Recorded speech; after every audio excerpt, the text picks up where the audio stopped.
Di setiap zaman, selalu ada manusia yang diuji dengan kebaikan dan kejahatan. Dan di setiap ujian itu, Allah sisipkan pelajaran besar bagi mereka yang mau merenung. Hari ini, kita akan menyelami kisah yang sederhana, namun syarat makna.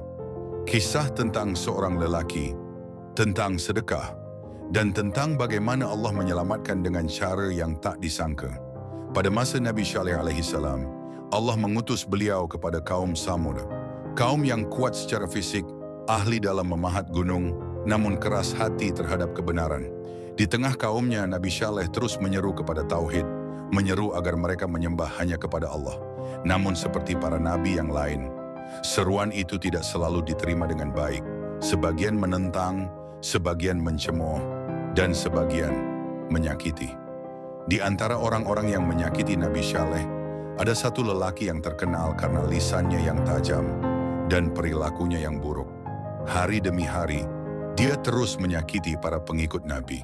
Dan akhirnya, beberapa dari kaum Nabi Syaleh pun merasa tak tahan.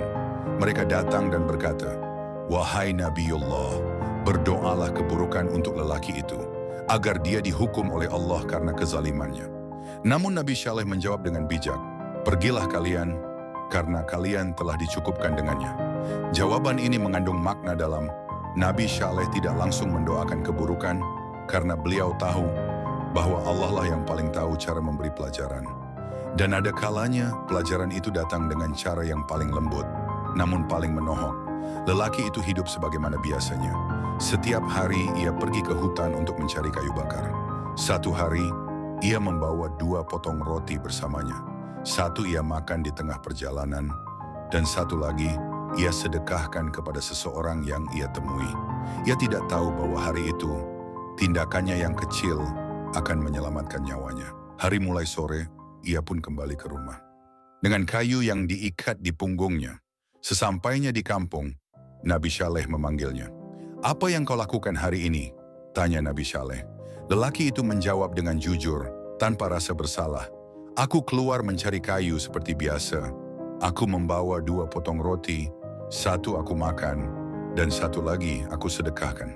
Mendengar jawaban itu, Nabi Syaleh tersenyum, lalu berkata dengan tenang, "Bukalah ikatan kayumu itu." Lelaki itu menurut. Ia membuka ikatan kayunya perlahan, dan tiba-tiba, seekor ular besar melompat keluar dari tumpukan kayu itu. Orang-orang terkejut, ular itu begitu besar dan ganas. Jika ia tidak segera membuka ikatan itu, maka ular itu bisa saja menyerangnya di rumah. Atau mungkin saat ia sedang tertidur lelap. Namun kini, ular itu terlihat kebingungan, dan akhirnya melata pergi tanpa melukai siapapun. Lalu Nabi Syaleh berkata, "Sebab sedekahmu lah, engkau terhindar dari musibah." Kata-kata itu menghentak jiwa. Apa yang dianggap sepele oleh manusia, ternyata menjadi pelindung dari bahaya yang besar. Sedekah bukan hanya meringankan beban orang lain, tapi juga menjadi benteng tak terlihat yang menjaga diri kita dari takdir buruk, dari penyakit, dari kecelakaan, dari bencana yang mungkin tak pernah kita bayangkan. Sahabat sekalian, berapa banyak di antara kita yang menunda sedekah? Berapa banyak yang berkata, "Aku belum cukup kaya, aku sendiri sedang susah." Padahal sedekah bukan tentang jumlah, tapi tentang hati, tentang niat untuk memberi. Walau hanya sedikit, roti itu hanya 1 potong, namun untuk membawa takdir seorang lelaki dari kematian menjadi kesembuhan. Mari kita berdoa. Mungkin hari ini ada musibah yang sedang ditunda-tunda karena sedekah yang pernah kita berikan kemarin. Mungkin besok ada malaikat yang menuliskan perlindungan untuk kita karena kita membantu orang lain hari ini. Sedekahlah, walau sedikit. Sedekahlah, walau hanya senyuman, walau hanya sepotong roti, karena kita tidak pernah tahu di balik pemberian yang kecil, Allah simpan perlindungan besar. Semoga kisah ini menjadi pengingat, dan semoga Allah menjadikan kita hamba yang dermawan, yang ringan tangan, dan senantiasa diselamatkan